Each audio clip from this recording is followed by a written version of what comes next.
अपन बेट लगाएंगे एक कि भाई कल क्या होगा, परसों क्या होगा, एक साल बाद क्या होगा, एक महीने बाद क्या होगा, ज्यादा उसे 10 साल की बेट लगाई। उससे बोला एक काम करते हैं 10 साल बाद मिलेंगे। अच्छा, वो गाना ना अप्पा फिर मिलांगे। तो अप्पा फिर मिलांगे हो गया 10 साल बाद। वो 3 इडियट्स वाला सीन। हाँ, कि 10 साल बाद मिलेंगे। तू कहाँ मैं कहाँ, मैं हंसूंगा तू रोएगा वाला हिसाब होगा। तो वो 10 साल में वॉरेन बुफे ने कहा मैं कुछ नहीं करने वाला, मैं इतना पैसा उठा के एक पैसिव इनकम फंड में डाल रहा हूँ। तू हेज फंड मैनेजर है, तू टीम रख, तू रोज ट्रेडिंग कर, तेरे को जो करना है कर, अपन 10 साल बाद मिलेंगे। ठीक है। तो वो मीम आता है ना 10 years later।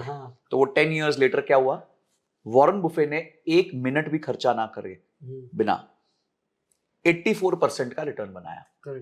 अच्छा, ओवर 10 years।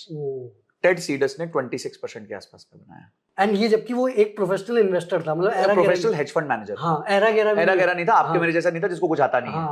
मतलब हमसे बहुत आगे था, बहुत ज्यादा आगे था। करेक्ट। आपके मेरे जैसा मतलब हमारे ऑडियंस। बिल्कुल। मैं कहता हूं मैं सीएफए थोड़ा बहुत आता है, पर आप सोचो मेरे जैसा व्यक्ति भी आज डायरेक्ट स्टॉक्स नहीं करता। मैं नहीं करता डायरेक्ट स्टॉक्स, बिल्कुल नहीं करता। मेरा सिर्फ एक ही फंडा है कि म्यूचुअल फंड में डालते रहो और मस्त रहो। वो कर रहा है ना, मार्केट नीचे जाएगी और तुम बच जाओ, ये हो नहीं सकता। बिल्कुल। पर आप सोचो मेरे जैसा व्यक्ति भी आज डायरेक्ट स्टॉक्स नहीं करता। मैं नहीं करता डायरेक्ट स्टॉक्स, बिल्कुल नहीं करता। मेरा सिर्फ एक ही फंडा है कि म्यूचुअल फंड में डालते रहो और मस्त रहो। वो कर रहा है ना, मार्केट नीचे जाएगी और तुम बच जाओ, ये हो नहीं सकता। बिल्कुल। तो क्यों चिंता करनी है तुम्हारे को। एंड आई थिंक लोग ये भी है ना हाइप में आते कि अभी मैं एक दोस्त से मिला, उसने पिछले 1 महीने में देखा कि एमटीएनएल का शेयर बहुत हाई गया। उसने मतलब आई थिंक 20 दिन बाद खरीदा। वो तब 100 रुपये, मतलब 80 रुपये या ऐसे कुछ 100 रुपये क्रॉस कर गया था। अब कंसिस्टेंटली हर दिन लोअर सर्किट हिट कर रहा है। तो मुझे वही ध्यान है कि भाई चलती हुई ट्रेन या बस में कूदोगे तो मरना ही। एंड अब ऑफिस में सुबह शाम वही पूछता है। बस अब आपका ऑफिस का टाइम खराब हो रहा है। हाँ, ठीक है। अब आपका जो रियल काम था, करेक्ट, आपका काम था एक्टिव इनकम बनाना। तो क्या कोहली जो है वो आपको ट्रेडिंग टर्मिनल पे दिखते हैं? वो तो जिम में दिखते हैं। बिल्कुल। क्योंकि उनका काम ट्रेडिंग नहीं है। उन्होंने निवेश किया, उन्होंने अलग अलग पोर्टफोलियोज में अलग अलग एसेट क्लास में निवेश किया। दूसरी चीज ये है कि आज जो बच्चे लोग ये सोचते हैं कि एक्चुअली क्या हुआ, पिछले 4 साल में ना बुल रन रही है। जब से क्रैश हुआ 2020 का, उसके बाद से अचानक से बुल रन हो गई। बुल रन में ज्यादा लोगों ने पार्टिसिपेट इसलिए किया क्योंकि ऑनलाइन हो गया सब कुछ। करेक्ट। एंड इन्फ्लुएंसर्स ने कन्विंस, और इन्फ्लुएंसर्स भी आ गए तो उन्होंने भी बहुत कन्विंस किया। अब आप ये सोचो, ये सारा काम मैं 2008 से कर रहा हूँ। मैंने 2008 का क्रैश देखा है, उसके बाद 2009 की तेजी देखी है, फिर 2012-13 के आसपास से फ्लैट मार्केट्स देखी हैं, फिर मैंने 5 साल जीरो रिटर्न्स देखे हैं, फिर मैंने वापस क्रैश देखा। मैं आपको बताता हूं, मेरा एक म्यूचुअल फंड था, मैंने 2016 सितंबर में चालू किया था। 30,000 रुपीज पर मंथ डालता था मैं उसमें। अच्छा, SIP। वो फंड टिल 2020 मार्च, जब तक कोविड आया, जीरो रिटर्न्स पे था 3.5 साल। बट आप डाले जा रहे थे? मैं डाला जा रहा था। जिस दिन कोविड हिट हुआ, वो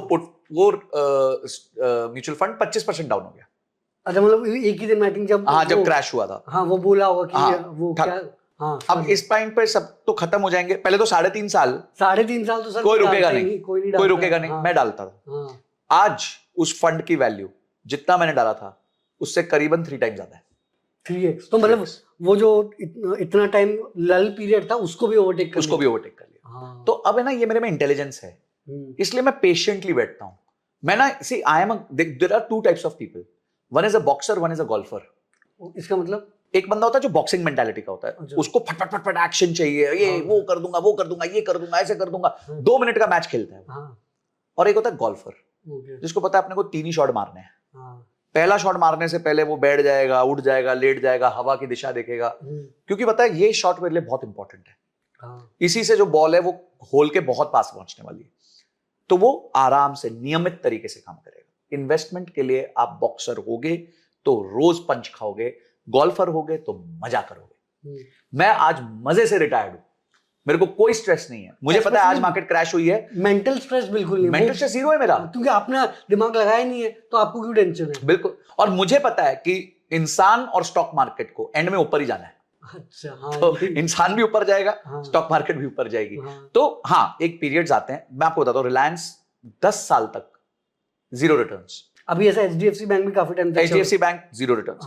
HUL पिछले 3 साल से 2400 से 2700 के बीच में चल रहा है। 3 साल से जीरो रिटर्न्स पे। ITC 7-8 साल वो तो जीरो मीम बन गया था, मीम बनने लगे थे। पर अगर आपने फिर भी उस टाइम उन म्यूचुअल फंड्स में डाला था जिन्होंने उसमें डाला था, आज वो ITC 250 पे जो अटक गया था आज वो 500 के आसपास आ गया, प्लस डिविडेंड्स आए होंगे। प्लस डिविडेंड्स दे रहा है। हाँ, my point is nobody can win and nobody can lose in short term. मेरे पास शॉर्ट टर्म में लोग आते हैं, सर मैंने पिछले 3 महीने में 2 लाख कमाए, मतलब ठीक है, वेरी गुड, कांग्रेचुलेशंस, संभाल के रखना, आगे मार्केट खराब होगी तो ये 2 लाख जीरो होगा। हाँ, तो मेरे को लोग बोलते हैं संजय सर आपने अप्रैल में 9 लाख रुपीस कमाए, बहुत अच्छा, वेरी गुड, 9% रिटर्न कमाया। मतलब कोई एक जुलाई आएगा मेरा जब 3-4% का लॉस होगा, हुआ मेरा 3-4% का लॉस, तो मैं ना उत्साहित नहीं होता इन सब चीजों से। मुझे पता है मेरा गोल बहुत सिंपल है। देखो अर्नब बाबू, रिलेशन लंबा कब चलता है? जब दोनों लॉन्ग टर्म के लिए इन्वेस्टेड रहते हैं, जब दोनों की अपेक्षा कम होती है एक दूसरे से। करेक्ट। हाँ, अगर आप ये एक्सपेक्टेशन करोगे कि मेरे को स्टॉक मार्केट साल का 30%, 40%, 50% 2 गुना रिटर्न देगी, हाँ, आप स्टॉक मार्केट छोड़ के चले जाओगे और लॉन्ग टर्म में वेल्थ नहीं क्रिएट कर पाओगे। पर अगर आप अपेक्षा रखोगे कि 12 से 14% का रिटर्न मिलेगा 20-25 साल के होराइजन में, आप सोच भी नहीं सकते आप कितना पैसा बनाओगे। और ये बात बिल गेट्स ने भी कही थी, people over estimate what they can do in 1 year but they grossly under estimate what they can do in 10 years. Correct. आज मुझे बताओ कि 10 साल पहले अर्नब हाँ, क्या ये सोच सकता था कि आज अर्नब जहां है वो पहुंचेगा? बिल्कुल। मैं ही नहीं सोच सकता था कि हाँ, मैं जहां हूं आज, हाँ, कि 10 साल बाद मैं यहां हूंगा। मेरे फादर से मैंने बहुत पहले पूछा था कि जब मैंने जॉब ज्वाइन किया 2008 में कि पापा आइडियल सैलरी लाइफ में क्या होगी? बोलते बेटा 1 लाख रुपए महीना हो जाए तो बहुत बड़ी बात है। वो मैंने अपने करियर के 1.5-2 साल में अचीव कर लिया था। अच्छा, इतनी जल्दी? ओके। क्यों? क्योंकि मैं अपने ऊपर निवेश करता था। हाँ, वो क्योंकि उसकी कोई लिमिट नहीं है। उसकी कोई लिमिट हाँ, नहीं है ना। हाँ, स्टॉक में तो इतने सारे वेरिएबल हैं, आपके Yes, हाथ में कुछ नहीं है। बिल्कुल आपकी सैलरी, आप स्किल क्या है, वो आपके हाथ में है। बिल्कुल। आप ऑनगोइंग स्किल सीख सकते हो। जिन्होंने हाँ, एआई टाइमली बेसिस पे सीख लिया, आज Correct. मैं एक 13 साल के लड़के को जानता हूँ, 13 ईयर ओल्ड, हम्म, एआई सीखा, कॉपी राइटिंग चालू करी, फटाक से फाइवर और ये सब वेबसाइट्स पे अपना लॉन्च किया। 13 इयर्स की एज में आज 85,000 रुपीज पर मंथ कमा रहा है। स्कूल जाता है, स्कूल के बाद की साइड हसल का पैसा ये। बताओ। अब बोलो 85,000 अ मंथ। हाँ, यहाँ इंजीनियरिंग कॉलेज से निकल के, एमबीए कॉलेज से निकल के 85,000 की जॉब नहीं लग रही है। इंजीनियर के बाद तो 30 हजार की लग रही है सर। 30,000 की लग जाए, पर नहीं हाँ, वही है।